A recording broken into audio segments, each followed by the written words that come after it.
अस्सलाम वालेकुम। Programme health solution में डॉक्टर सना आपको खुशामदीद कहती हैं। सेहत से बढ़ के ज़्यादा कीमती कोई चीज़ नहीं। सेहत का ख्याल तो सबको ही होता है, लेकिन अपनी स्किन का ख्याल बहुत से लोग नहीं रखते हैं। आज हमारे साथ जो डॉक्टर साहब मौजूद हैं, एक बहुत ही रिनाउंड डर्माटोलॉजिस्ट हैं। आइए उनसे बात करते हैं और पूछते हैं डर्मा और स्किन से रिलेटेड। अस्सलाम वालेकुम। वालेकुम सलाम जी डॉक्टर सोएब, सबसे पहले तो आप अपना इंट्रोडक्शन करवाइए। डॉक्टर सना, जैसे आप जानती हैं मैं एस्थेटिक डर्मेटोलॉजी में ज़्यादा डील करता हूँ और स्किन डिजीज़ेस को भी डील करता हूँ। कराची में डिफरेंट हॉस्पिटल्स हैं जहाँ पे मेरी कंसल्टेशन होती है, जिसमें क्लिफ्टन में पार्कलेन हॉस्पिटल है, समदानी हॉस्पिटल गुलशन इकबाल है, लेज़र सेंटर्स है एक मोगली सोसाइटी में। तो डिफरेंट डेज एंड टाइमिंग्स में मैं वहाँ पे अपनी प्रैक्टिस करता हूँ एस्थेटिक डर्मेटोलॉजी के हवाले से भी और स्किन डिजीज़ेस के हवाले से। ठीक है डॉक्टर सोएब, सबसे पहले ही बताइए कि कौन से कॉमन स्किन इश्यूज़ हैं जिसको लेके पेशेंट्स आपके पास आते हैं। मेरे पास तो ये होता है कि जो पेशेंट जो भी अगर एक कंप्लेन लेकर आता है ना, उसके तो बाद दूसरी कंप्लेन ऑटोमेटिकली हेयर फॉल की होती है। तो हमारे बड़े मिथ्स हैं इसमें, बड़े मिसकंसेप्शंस हैं, मैं क्लियर करता हूँ जितने भी हमारे पास पेशेंट्स आते हैं। तो यूजुअली हेयर डिजीजेज हो गए, स्किन हो गई, फिर फंगल नेल इन्फेक्शन बहुत कॉमन है कराची में।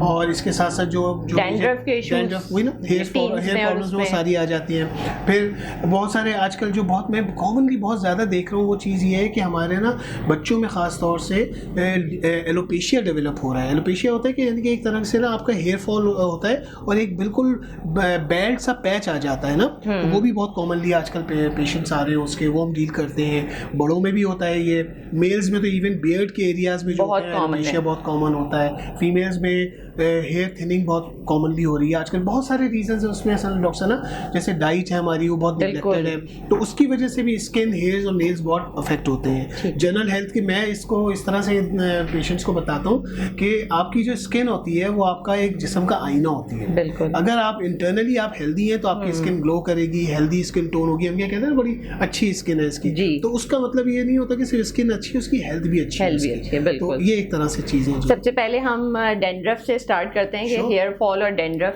पे जो एज, कौन सा एज है जो ज़्यादा प्रेजेंट करते हैं, जिस पे बच्चे हैं, बड़े हैं, खवातीन हैं, और क्या प्रेजेंटेशन होती है। तो डैंड्रफ हमारे यहाँ बहुत ज़्यादा कॉमन है, तो इसमें क्या प्रेजेंटेशन होती है। मैं पहले ये चीज़ क्लियर कर दूं कि डैंड्रफ एक तरह का फंगल इन्फेक्शन होता है। तो अब उसके लिए होता ही है कि उसको एक मॉइस्ट एनवायरनमेंट चाहिए होता है। अगर आपकी स्कैल्प मॉइस्ट है तो डैंड्रफ ग्रो करेगी, ठीक है ना। अब वो सर्दियों में होता ही है कि हम कैप पहनते हैं, अपने आप को कवर ज़्यादा रखते हैं, तो मॉइस्चर आता है स्कैल्प में, तो डैंड्रफ हमारे यहाँ ज़्यादा डेवलप होती है।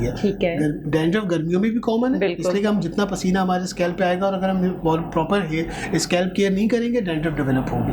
अब टाइप्स पे अगर आ जाए तो मैं बहुत सिंपल लैंग्वेज में, कॉमन लैंग्वेज में बातें कर रहा हूँ, मेडिकल टर्म्स नहीं यूज कर रहा हूँ, कि एक ड्राई डैंड्रफ होती है जो आप कभी आप देखते हैं कि आपके झड़ के आपके कपड़ों पे, अगर ब्लैक डार्क कपड़े पहने हो तो वो पाउडरी की तरह से आपके स्कैल्प पे कपड़ों पे गिरी होती है, तो इसको ना हम ड्राई डैंड्रफ कहते हैं। एक वैक्सी डैंड्रफ होती है जो बिल्कुल आपकी स्कैल्प से चिपकी हुई होती है, उसको अगर आप हटाएं तो वो ऊज भी करती है, इवन ब्लीड भी कर जाती है। वो दूसरी टाइप की डैंड्रफ ही है, ठीक है ना।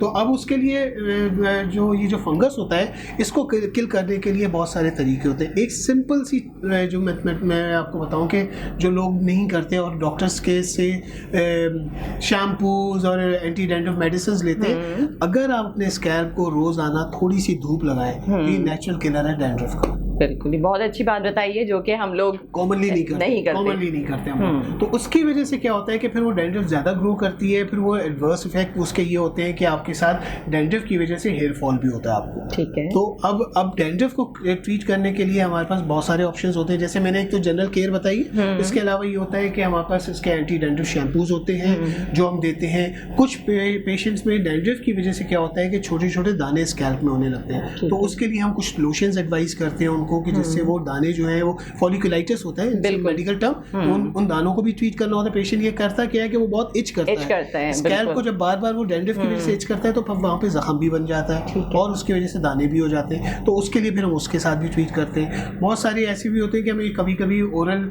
एंटी फंगल मेडिसिन भी देनी पड़ती है, शैम्पूज भी देने पड़ते हैं, तो वो सारी चीज़ें मिलकर फिर उस डैंड्रफ को सेटल डाउन करती है, जिससे फिर हेयर फॉल भी रुकता है। अब हेयर फॉल भी उसी का एक इफेक्ट डेवलप हो रहा है। अगर आप डैंड्रफ को नहीं ट्रीट करें करेंगे तो उसकी वजह से भी हेयर ऑटोमेटिकली फिर हेयर फॉल की तरफ वीक होंगे, जैसे बाल ज़्यादा वीक होंगे तो फिर आपको हेयर फॉल भी होगा। तो ये एस्पेक्ट्स हैं जिनको हमें एक तरह से डॉक्टर ना वो कहते ये हैं कि पेशेंट्स को ना उसकी काउंसलिंग बहुत इंपॉर्टेंट है। बिल्कुल। तो अगर आप अच्छा है उसके बाद फिर ये है कि आप जो ट्रीटमेंट की जहाँ पे उसको ज़रूरत है तो आप वो ट्रीटमेंट दें जिसकी उसको वाकई ज़रूरत है। सही है। अच्छा, वाइट हेयर्स हम देख रहे हैं, बाल बहुत जल्दी सफ़ेद होने लगे हैं। पहले तो हम बहुत यही सुनते थे कि रेयर है बहुत और बुढ़ापे में ही निकलने शुरू होते हैं, लेकिन अब यंगस्टर्स में भी हो रहे हैं। इसका क्या रीज़न है? देखिए बहुत सारे, इसमें सबसे इम्पोर्टेंट रीज़न जो है ना, देखिए हम इसको दो तरह से लेते हैं। एक होते हैं एक्सटर्नल रीजंस और एक इंटरनल रीजंस होते हैं। एक्सटर्नल रीजंस में जो हमारे यहाँ जो सबसे कॉमन है, अब देखें जो ये जो फोटो एजिंग भी कहते हैं, जिसके जो ये जो सन रेज होती है ना, ये सन रेज भी आपके पिगमेंट लॉस कर रहा होता है। इसका जो आपके हेयर्स के पिगमेंट्स हैं, अगर एक बार पिगमेंट लॉस हो गया, ठीक है ना, तो वो उसी की वजह से ग्रे और वाइट हेयर्स होने लगते हैं। तो हमारे यहाँ आजकल कॉन्सेप्ट ये नहीं है कि धूप से बचा जाए, कैप पहनी जाए। इवन हमारे जो सबसे इम्पोर्टेंट टाइम होता है एक किसी भी पेशेंट को आगे के लिए तैयार करने का, वो बच्चों की स्कूल गोइंग एज होती है। बिल्कुल। हम बच्चों को ये केयर नहीं सिखाते कि आपने कैप पहन के जाना है, धूप में अपने आप को प्रोटेक्ट करना है, और वो सालों में 10 साल तक जब वो स्कूल में पढ़ता रहता है, उसके वो एडवर्स इफेक्ट्स उसके डेवलप होते हैं, उसको प्री मैच्योर ग्रेइंग होने लगती है। फिर इंटरनल रीजंस में डाइट बहुत काउंट करती है। आजकल की डाइट आपको पता ही है हमारे किस तरह की है। तो वो जो डाइटरी नेग्लिजेंस है, हम बच्चों को आजकल जो उनके हिसाब से उनको बड़े एग नहीं खाते बच्चे, वो नहीं खाते, वेजिटेबल्स नहीं लेते जी, एग से स्मेल आती है, दूध से स्मेल, ये बहुत कॉमन बच्चों में। बिल्कुल। तो आप अगर उस वक्त से उनकी काउंसलिंग करें, उनको सिखाएं बच्चों को कि ये आपकी हेल्थ के लिए जरूरी है, तो खाएंगे जरूर। मेरे बच्चे सब्जी वो खाते हैं जो कभी नाम सुनाओ तो आपको हैरत होगी, इसलिए कि वो मेरी वाइफ ने बिल्कुल शुरू से उनको आदत डाली, और मैंने भी उनको इंसिस्ट किया था कि इनको ये चीज़ जरूर देंगे, तो वो उसकी वजह से यूज होते। तो वो जो मैं कहता हूँ जो बच्चों का जो ग्रोइंग टाइम होता है ना, उसमें अगर आप उनको सही तरह से, हम देखते हैं कि अगर बच्चा बहुत ज्यादा जंक खा रहा है, फ्राइज खा रहा है, और फिर बड़ी आहिस्ता आहिस्ता वो चीजें जो है, फिर वो काउच पोटैटो बन जाएगा। बिल्कुल। और उसमें कुछ भी नहीं होगा, सिर्फ मोटा सा होता जाएगा, ये चीज़ें आएंगी। फिर इंटरनल में और चीज़ें जो आ जाती हैं, उसमें ये होता है कि देखिए जैसे मैंने आपको बताया कि डाइटरी डेफिशिएंसीज होती है, तो उसके साथ साथ जो हम जो बहुत चीज़ें स्कैल्प में लगाते हैं, जिसमें ओवर शैम्पूइंग भी आ जाती है। हम बच्चों को, हमारे यहाँ ये कॉन्सेप्ट ही नहीं रहा है अब कि जो बड़ों का शैम्पू है बच्चों के लिए नहीं है। बिल्कुल। घर में जो एक फैमिली का शैम्पू आता है, वो छोटा बड़ा यूज कर रहा होता है, और वही घर का बड़ा भी यूज कर रहा होता है। तो ये इसमें ऐसे कुछ केमिकल्स होते हैं जो उन बच्चों के हेयर्स को नुकसान दे रहे होते हैं। हम जो बेबी शैम्पू बोलते हैं, उसका रीजन ये होता है कि उसमें बहुत सारे माइल्ड चीजें, ये कॉन्सेप्ट खत्म हो गए हमारे। अब वो जो ग्रोसरी से जो शैम्पू आया है, उसमें ये चीज हट गई है कि ये बच्चों का या बड़ों का है। तो वो जो आप करते हैं, उससे भी बालों में ग्रेइंग आती है, बच्चों में, बड़ों में भी आती है। इसी तरह से कि ओवर शैम्पूइंग कर रहे हैं, रोजाना कर रहे हैं, ऑल्टरनेट डेज का तो कॉन्सेप्ट ही अब खत्म हो गया है। ऑयलिंग पे अगर हम बात करें, फिर उसके बाद जो बच्चे आजकल बहुत कॉमन आप देखें, छोटी सी एज में ही उनका ना जेल लगाने का और वो सारी सिलसिला शुरू हो जाता है। अब जेल भी एक तरह का केमिकल है, तो जब आप ये हैबिट उनमें पड़ती है, तो फिर उससे फिर उनके जो पिगमेंट सेल्स होते हैं वो मुतासर होते हैं, और फिर प्री मैच्योर ग्रोइंग बच्चों में भी आने लगती है। देखिए जब भी आपने केमिकल बालों को लगाया, एक तो केमिकल वो लग रहा है कि जिस ना ग्रे हेयर्स हो गए तो अब उसके बाद उसको कलर डाई लगाना है, चले वो एक चीज समझ में आती है। लेकिन हमारे यहाँ तो जो यंग बच्चियां होती हैं वो स्ट्रीक्स करवाती हैं जी। अब वो जब स्ट्रीक करवाया, आपने एक केमिकल लगाया, आजकल बहुत सारे नाम दिए जाते हैं कि जनाब ये प्रोटीन ट्रीटमेंट दिया जा रहा है, और ये सारे केमिकल्स सब डैमेज करते हैं ऑलरेडी, आपके हेयर पिगमेंट्स को आपको डैमेज करेंगे। तो फिर वो उसके बाद फिर वही हो हमारे स्ट्रीक्स, पर्म्स, और उसके बाद जो ये प्रॉब्लम्स आती हैं, जो बच्चियां आके मेरे पास बताती हैं, फिर उस वक्त होता है क्या कि उनकी अम्मा वो आते हैं, कहते हैं कि जी अब इसकी शादी होने वाली है, उसके बाल ग्रे हो रहे हैं। तो मैंने उससे पूछा, अगर हिस्ट्री में तो पूछा कि ना वो 16 ईयर्स की थी तो उससे इसकी स्ट्रीकिंग स्टार्ट हो चुकी थी। ये दीज आर द प्रॉब्लम, ये बहुत कॉमन हो गई है, ये चीजें पहले कॉमन रोक सकते हैं आप। बिल्कुल। उसके लिए किसी डॉक्टर के पास जाने की जरूरत नहीं है, एक नॉलेज आपके पास होनी चाहिए किस एज में जाके ये चीजें करनी है। सही है, बहुत अच्छी बात बताई है कि अब आजकल हम जैसे देख रहे हैं कि पहले तो कभी कभार सुनने में आते थे कि जो सिर्फ मैरिड खवातीन होती थी वही शायद करती थी, लेकिन अब ये बहुत चीज़ें कॉमन हो गई हैं। अच्छा, इसके अलावा अगर हम बात करें, स्किन पे वाइट धब्बे जो पड़ जाते हैं, और ये अच्छा देखिए डॉक्टर ना, वाइट पैचेस को हमारे यहाँ बड़ा मिथ्स हैं, बहुत सारे मिसकंसेप्शंस हैं हमारे यहाँ ना, कि बच्चों के अगर वाइट पैचेस आ रहे हैं तो ये इनको ल्यूकोडर्मा या जिसको बर्ड्स बोला जाता है ये हो गया। ऐसा नहीं, अगर आप ये उन्हीं बच्चों को आप देखेंगे जब वो उनकी वैसे तो ये लास्ट 2 इयर्स तो फुल समझ लेंगे बच्चों की छुट्टियां ही हो रही हैं पेंडेमिक्स में, लेकिन अगर आप ये देखें कि जो पहले इससे पहले 2 साल पहले जो जब इस तरह के प्रॉब्लम्स आते थे तो हम ये पेशेंट्स को उनके पेरेंट्स को ये बोलते थे कि आप नोट कीजिए कि जब ये जून जुलाई की छुट्टियां होती हैं पैचेस कैसे गायब हो जाते हैं। बिल्कुल ये रीजन उसका ये होता है कि वो घर में होते हैं, एक्सपोजर उनका उस टाइम में जो टाइम फ्रेम है उसका स्कूल के आने जाने में और स्कूल में रिसेस वगैरह टाइम में जो एक्सपोजर होता था सनरेज का वो मिनिमाइज हो जाता है, तो उसकी वजह से वो पैचेस गायब हो जाते हैं। तो ये पहले तो ये देख लें कि क्या रीजन है उसके। अगर वो रीजन उसके स्कूल गोइंग एज में बच्चों को या लड़कियों को कॉलेज गोइंग एज में या यूनिवर्सिटी एज में आ रहे हैं तो इसका जरूरी नहीं है कि वो बर्ड्स हो। ठीक है, बर्ड्स के लिए फिर हमें उसको टेस्ट करना पड़ता है, उसको देखना पड़ता है कि ल्यूकोडर्मा की टाइप है भी या सिर्फ सिंपल सी हाइपोपिगमेंट।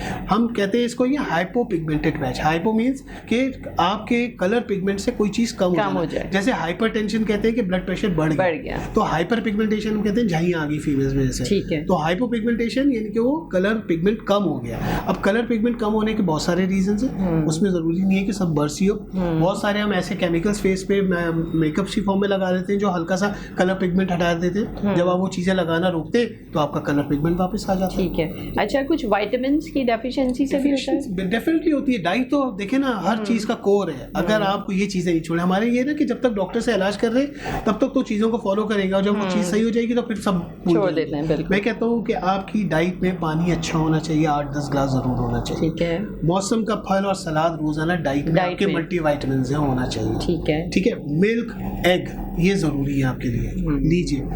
ये भूल जाए कि किस तरह का मिल्क है, ये भी जो है हमें जो अवेलेबल है उसी को लेना है, चाहे वो थोड़ा सा पोर्शन आपके जिस्म को रोजाना मिल रहा है, आप मिल्क का जरूर लीजिए। कैल्शियम लीजिए। आजकल फीमेल्स में आप देखें बोन डिजीज कितनी है, रीजन उसका यही है कि बचपन से ही छोड़ देते हैं दूध पीना, तो जाहिर है फिर वो ग्रेजुअली और जो एनवायरनमेंट है उसमें जाके प्रॉब्लम्स होती है। तो हम इन चीजों पे नहीं आते, इस पे आएंगे तो फिर आपको पता चलेगा ऑटोमेटिकली कम होना शुरू हो जाएंगे। और अगर ल्यूकोडर्मा है, मिसाल दे रहा हूँ मैं, देखिए leucoderma is not a disease. वही जो मैंने आपको बोला कि एक तरह का ये हाइपोपिगमेंटेशन ऑफ स्किन है जो कॉस्मेटिकली देखने में बुरा लगता है। रीजन ये होता है कि वो इसकी वजह से सोशलाइजेशन बिल्कुल खत्म कर देते हैं, पार्टीज में जाना छोड़ देती हैं, लोगों को फेस नहीं करती हैं। तो ये बड़े साइकोलॉजिकल इफेक्ट्स भी होते हैं इसके। उसका बड़ा सिंपल सा हल है, आप लोग मेकअप करते हैं, हम इसी तरह के कैमोफ्लेज मेकअप्स बताते हैं इसमें कि कितना बड़ा भी पैच हो वो कवर हो जाएगा। तो बहुत अच्छी बात बताइए कि अब ये वाली टेंशन भी खत्म हो जाएगी। देखिए इलाज तो लंबा चलेगा ना, इलाज तो दवा जो हम दे रहे हैं वो तो आहिस्ता आहिस्ता ग्रेजुअली पिगमेंट्स को वापस लाएगी, लेकिन आपको अपनी जिंदगी तो गुजारनी है। तो उसके लिए आप बहुत अच्छा कैमोफ्लेज मेकअप्स मिलते हैं मार्केट में आजकल, बहुत सस्ते मिलते हैं, ऐसा नहीं है कि बहुत एक्सपेंसिव होते हैं। वो आप लगाएं, आप ज्वाइन करें, अपनी स्कूल कॉलेज को ज्वाइन करें, पार्टीज को ज्वाइन करें। तो ये काउंसलिंग होती है जो उनको बतानी पड़ती है, इसलिए कि वो पेशेंट बहुत ज्यादा मेंटली भी डिस्टर्ब होता है ल्यूकोडर्मा का आता है। ठीक है। अच्छा, एक बहुत कॉमन हमने देखा है हर्पीस, हर्पेटिक लेबियलिस जो होता है, जो लिप्स के पास हो जाता है, और उसका एक मिसकॉन्सेप्ट ये भी है कि कोई वायरल होता है डिजीज, फीवर आता है उसके बाद हो जाता है, तो वो क्या इसके रीजन होते हैं? देखिए 2 तरह के, जो आपने वायरल फीवर की बात की, देखिए herpes is a virus also, ये भी वायरस है। ठीक है ना। एक हर्पीस सिम्प्लेक्स होता है, वो कभी कभी एक्टिवेट हो जाता है जब हम लोगों को बुखार होता है या कोई ऐसी चीज होती है, एंटीबायोटिक्स वगैरह, तो आपके ना कोल्ड सोर्स कहते हैं कि आपके लिप्स के पास ना एक दाना सा बन जाता है, पानी के दाना कह लें जिसको सिंपल लैंग्वेज में बात करो। ये भी एक फॉर्म ऑफ हर्पीस होती है जो बहुत सिंपल होती है, इसको हम कहते हैं हर्पीस सिम्प्लेक्स है। ठीक है ना। एक होता है हर्पीस जोस्टर, ये आपके बॉडी के डर्माटोम्स के हिसाब से होता है कि जो आपके अल्लाह ताला ने हमारे, हम जब पैदा होते हैं तो अल्लाह ताला ने हमें एक जो स्किन दी होती है उसमें डर्माटोम्स लाइंस होती हैं कुछ। ठीक है। वो आप उन लाइंस में वो डेवलप होगा, अगर वो होगा तो आपकी वो आर्म्स पे इस तरह से यूं आएगा। ठीक है ना। आईज के सराउंडिंग में आएगा ये वो, और बहुत सिवियर किस्म के भी होता है वो, पेनफुल होता है। Herpes is a very serious disease, इसको कभी भी लाइटली नहीं लेना चाहिए, इसको एलर्जी नहीं समझना चाहिए। इसकी बहुत सिंपल सी पहचान ये होती है कि ये छोटे छोटे पानी के दानों की तरह से डेवलप होता है, किसी भी एरिया में डेवलप हो रहा है, किसी बॉडी के किसी भी एरिया में डेवलप होता है। और उसके साथ जो बहुत ज़्यादा इसका जो डायग्नोस्टिक चीज़ें होती है, पेशेंट को इंतहाई शदीद जलन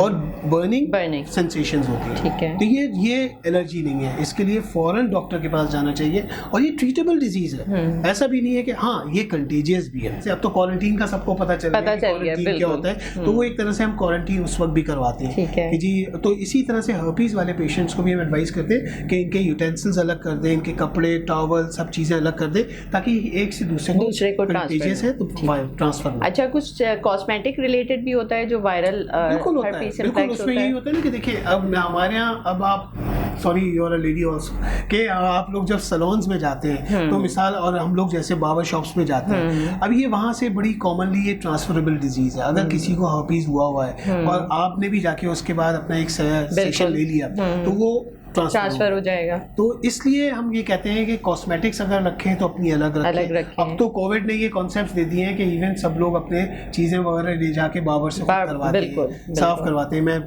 प्रैक्टिस करता हूँ इस चीज़ की, बच्चों के लिए भी करता हूँ और सभी कर रहे हैं, अंदाजा हो गया। तो ये हर्पीज के साथ भी होता है। इस तरह की अगर प्रॉब्लम होती है, हम इसको एक और भी चीज़ कहते हैं कि सिर्फ ये हर्पीज ही नहीं मिलता, आपको बहुत कॉमनली जो सैलून्स और बार्बर शॉप से जो चीज़ मिलती है उसको हम कहते हैं बार्बर्स इच।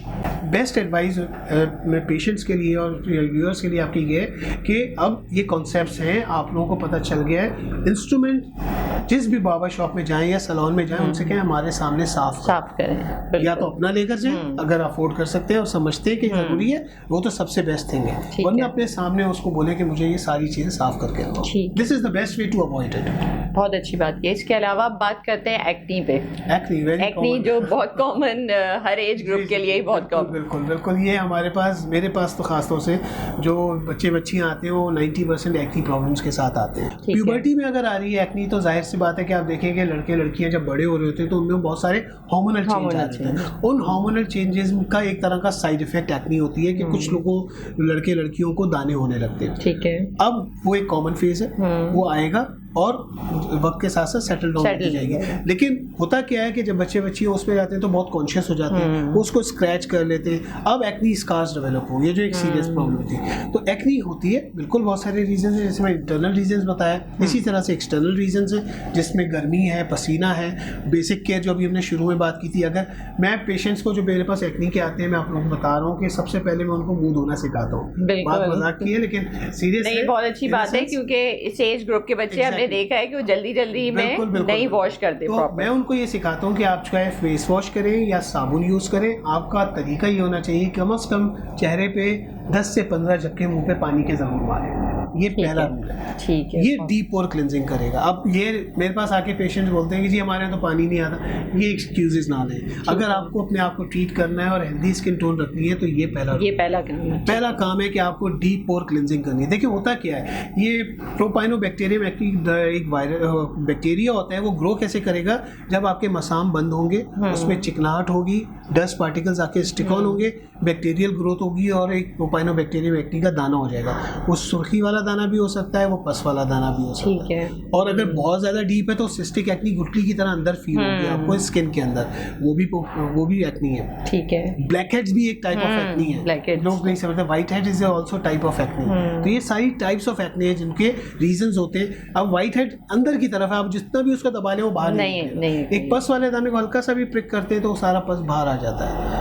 ब्लैक हेड्स को आप यूज नोज को स्क्रैच करते हैं, सारे आपके ब्लैक हेड्स आते हैं। अब ये सारा कहाँ पे हो रहा है, पोर्स में हो रहा है। पोर्स क्लीन है, ये सारी चीजें नहीं होंगी। ठीक है, तो इसको ट्रीट करना चाहिए बिल्कुल प्यूबर्टी वाली एज में। एज से उनको सिखाना चाहिए अपनी डाइट का ख्याल, मतलब बेसिक चीजें उन्हें बता दें कि इस तरह से आपको केयर करनी है। मुंह धोना सिखाएं, उनको बताएं कि जंक्स कम से कम लें, चॉकलेट्स कोला ड्रिंक्स को अवॉइड करें। ये एग्रीवेट करती हैं, कॉज नहीं होते, ये इस चीज़ों को बढ़ाते हैं। तो वो उसको अवॉइड करें, हेल्दी फूड खाएं, हेल्दी डाइट रखें, सही हो जाएगी। ठीक है, बहुत अच्छी बात बताई डॉक्टर शोएब ने। अब इनसे बात करते हैं लेटेस्ट आजकल जो हम देख रहे हैं कि बहुत ज़्यादा ट्रीटमेंट PRP, बोटॉक्स और फिलर्स की बात हो रही है। तो अब आप बिल्कुल तो इस एस्थेटिक्स पे हम बात करते हैं कि कौन से लोग हैं, क्योंकि मेरा ख्याल से बहुत कॉमन पब्लिक तो शायद इन चीज़ों की तरफ नहीं आती या आती है। अब आप बताएंगे। इसका बहुत बड़ा इंपॉर्टेंट रोल आप लोगों ने भी प्ले किया है, जो मीडिया, जो इंफोटेनमेंट कहता हूँ इसको, कि इंफोटेनमेंट की वजह से लोगों में बहुत ज़्यादा अवेयरनेस आई है कि एस्थेटिक्स क्या होती हैं, फिलर क्या होता है, बोटॉक्स क्या होता है, PRP क्या होता है, RF रिजुविनेशन क्या है, लेजर्स क्या चीज़ें। अब ये वो वर्ड्स हैं जो रोज़ाना हम मॉर्निंग शोज करते हैं तो उसमें ये बता रहे होते हैं। तो लोगों में, जनरल पब्लिक में बहुत अच्छी अवेयरनेस आई है। सब चीज़ों को अगर एक हद तक लिया जाए तो उसके फायदे हैं, और अगर हर किसी, वो कहते हैं ना, हद को बाहर किया जाए तो फिर उसके नुकसान आते हैं। तो मैं यही समझाता हूँ कि एस्थेटिक्स को बहुत तरीके से अगर यूज़ किया जाए तो बेहतरीन चीज़ है। ठीक है, इंडिकेशंस क्या होती हैं? बोटॉक्स एक तरह का बोटुलियम टॉक्सिन एक इंजेक्शन होता है, जो लेट 70s में 78 में जब स्टार्ट हुआ था ना, तो वो नुकसान स्टार्ट हुआ था स्ट्रैबिस्मस, जैसे हम जिसको हम महंगापन कहते हैं ना, उसको ट्रीट करने के लिए दिया जाता था वो। फिर उसकी एस्थेटिक एस्पेक्ट्स आ गए, जब ये देखा गया कि ये इस तरह से मसल्स को कॉन्ट्रैक्शन को करता है, कवर करता है, और बहुत सा एक जो उसकी वजह से जो न्यूरोट्रांसमिटर्स रिलीज होते हैं जो उनको अफेक्ट करते हैं, वो उनको ब्लॉक कर देता था। बोटॉक्स का काम, सिंपल सी लैंग्वेज में बात करो, उसका ये होता था। फिर आप वो बोटॉक्स जो है फिर वो एस्थेटिक्स में आने लगा। अब वो बोटॉक्स कहाँ काम देते हैं? ये आपकी फ्राउन लाइंस होती है, जो गुस्से वाली लाइंस है, जो हम लोगों को यूं करके आदत होती है टीवी देखने की, बैठ के या सारा कर बात कर रहे हैं तो हमारी फ्राउन। अब आपकी नेचुरली एक फ्राउन लाइन आने की एक एज होती है, और एक आपकी जो लाइफस्टाइल होता है उसकी वजह से। तो अब हम वो बोटॉक्स लगाते हैं यहाँ पे, तो ये आपकी सारे फोरहेड के रिंकल्स सेटल डाउन हो जाते हैं। ठीक है, हम स्माइल देते हैं तो हमारी स्माइल वहीं रह जाती है। हम यहाँ पे हमारे गुस्से वाली लाइंस आती है, जिसको 11 हम कहते हैं कि 2 लाइंस बन जाती है। बोटॉक्स की बेस्ट प्लेसेस ये हैं जहाँ पे हम देते हैं और बेहतरीन रिजल्ट्स आते हैं। फिर फिलर्स की अगर आप बात करें तो फिलर्स हम लगाते हैं स्माइल लाइंस में, और ये मेरिनेट लाइंस में, जो ये लो लिप के नीचे की लाइंस होती हैं, या चीक बोन्स में देते हैं, या लिप फिलर्स देते हैं लिप्स को करने के लिए। ये अब तीसरी चीज़ आपने बोली थी पीआरपी इसे जैसे हम फिलर बोलते हैं, मैं पीआरपी को बायोफिलर्स कहता हूँ। बायोफिलर्स इसलिए कि इसकी सबसे बड़ी ब्यूटी ये है कि पहले हम आपका ब्लड लेते हैं, उसको एक स्पेशलाइज तरीके से स्पिन करके, सेंट्रीफ्यूज करके, उसमें से ग्रोथ फैक्टर्स को, स्टेम सेल्स को निकालते हैं, और फिर उसको इंजेक्ट करते हैं उन जगहों पे जहाँ पे आपको एंटी एजिंग की ज़रूरत होती है। जैसे अभी हमने बात की फोरहेड की, हमने बात की स्माइल लाइंस की, यहाँ पे भी लगता है। जहाँ पे आपके हेयर फॉल हो रहा है तो पीआरपी वहाँ पे भी लगता है। अब पीआरपी की ब्यूटी ये है कि इसके ना होने के बराबर साइड इफेक्ट्स हैं, इसलिए कि ये आपकी अपनी बॉडी का पार्ट होता है, और उसको जब लगाया जाता है तो ज़्यादा इमीडिएट रिएक्शन क्या होता है, हल्की सी रेडनेस आ जाएगी, जो नीडल के प्रिक हैं उसका निशान आ जाएगा, वो थोड़ी देर में सेटल डाउन हो जाता है। ये फिलर्स के साथ भी होता है, ये बोटॉक्स के साथ भी होता है, ये सेटल डाउन हो जाती है चीज़ें। तो पीआरपी इस वक्त बहुत बड़ा बूम है, पूरी दुनिया में बूम है, इसलिए कि ये एंटी एजिंग की एक ऐसी चीज़ है कि जो आपकी अपनी पार्ट ऑफ द बॉडी है, तो लोग इसको बड़ा फ्रीली लगवाते हैं कि जी इससे नुकसान नहीं होते। ठीक है। अब लेजर्स को भी हमें कॉन्सेप्ट ये पेशेंट्स को ये देना होता है, व्यूअर्स को मैं ये देना चाहूँगा कि लेजर्स आप किस चीज़ के लिए ले रहे हो उसके लिए एक अलग डिफरेंट लेज़र है। आईपीएल लेजर्स अलग हैं। हमारे पास जो ज़्यादातर पेशेंट्स पाकिस्तान में जो आते हैं वो लेजर्स के लिए, वो जैसे फीमेल्स को एक्स्ट्रा फेशियल हेयर्स होता है, हर्सूटिज्म जिसको हम मेडिकल टर्म में बोलते हैं, और एक्स्ट्रा फेशियल हेयर्स आम लेमन टर्म यूज़ कर रहा हूँ। कुछ खवातीन में, लड़कियों में, बच्चियों में चेहरे पे बिल्कुल ऐसे बाल आने लगते हैं जैसे हमारे बियर्ड के बाल होते हैं, थिक हेयर्स आते हैं। उसके रीजंस में हम उसको पहले एक्सक्लूड करते हैं, हम उनका अल्ट्रासाउंड करवाते हैं, बेसलाइन इन्वेस्टिगेशंस में अल्ट्रासाउंड करवाते हैं टू एक्सक्लूड पीसीओएस के पॉलीसिस्टिक ओवेरियन सिंड्रोम्स तो नहीं है उनके अंदर। अगर हम इन पेशेंट्स को देखते हैं कि इनके चेहरे पे इजाफी बाल हैं, इनका वजन बढ़ रहा है, इनको पिंपल्स हो रहे हैं, तो ये टिपिकल पिक्चर होती है पीसीओएस की। हम जब अल्ट्रासाउंड करवाते हैं तो पता चलता है कि ओवरीज में छोटे छोटे सिस्ट हैं, ये इंटरनल रीजंस में आ गया। तो हम पहले उसको भी ट्रीट करते हैं, उसके लिए एडवाइस करते हैं कि या तो अपने गायनेकोलॉजिस्ट के पास जाएं, या फिर हम उसको खुद भी ट्रीट कर रहे होते हैं। फीमेल्स होती है तो they feel comfortable with gynae people, तो हम उनको, मैं तो उनको रेफर कर देता हूँ कि ठीक है आप उनसे अपना पूरा कंप्लीट इसका इलाज करवाइए, साथ में एक्स्ट्रा फेशियल हेयर्स को ट्रीट हम लेजर से करते हैं। उसके सेशंस होते हैं, उनके मल्टीपल सेशन, 3 से 4 हफ्ते के बाद हम दूसरा सेशन करते हैं जिसमें ग्रोथ खत्म होने लगती है। तो ये बहुत अच्छे रिजल्ट होते हैं। फीमेल्स तो आप खुद फीमेल हैं, आपको अंदाजा होगा कि इस तरह की प्रॉब्लम्स आती है। ये तो रीजन हो गया जो इंटरनल आपकी पैथोलॉजी है, बॉडी की पैथोलॉजी। दूसरा रीजन हमारे यहाँ जो ओवरडू किया जाता है कि बचपन से लड़कियां थ्रेड वैक्स करने लगती हैं। अब वो उनका इंटरनली कोई इशू नहीं है, अब उनके जो नॉर्मल रुआ था वो थिक होने लगता है। सही। अब वो जो उन्होंने अपना जो स्टार्ट किया उन्होंने कि बचपन से उनको जनाब पता नहीं किसी ने लगा दिया, वो वैक्स करने से, थ्रेड करने से जो आम रुआ होता है वो मोटा होने लगता है। उसको भी हम लेजर से ट्रीट करते हैं, सही हो जाता है। तो पहला एडवाइस यही होता है कि वैक्सिंग थ्रेडिंग का आपका टाइम है तो करें, वरना नहीं करें। बेस्ट एडवाइस तो ये है। ठीक, सही। इसके अलावा अगर हम बात करें वाइटनिंग क्रीम्स और ये, इसकी वजह से भी बहुत ज्यादा हमने देखा है कि एक्ने लोगों में देखने में आ रही है। बहुत अच्छी बात की है। तो समझ ले वाइटनिंग तो हमारे यहाँ क्रेज है। हम अल्लाह मियाँ ने पता नहीं इंसान को कैसा बनाया है कि हम किसी हाल में खुश नहीं है। तो यही मसाइल हमारे साथ है। हमारे साथ दूसरा इशू भी है।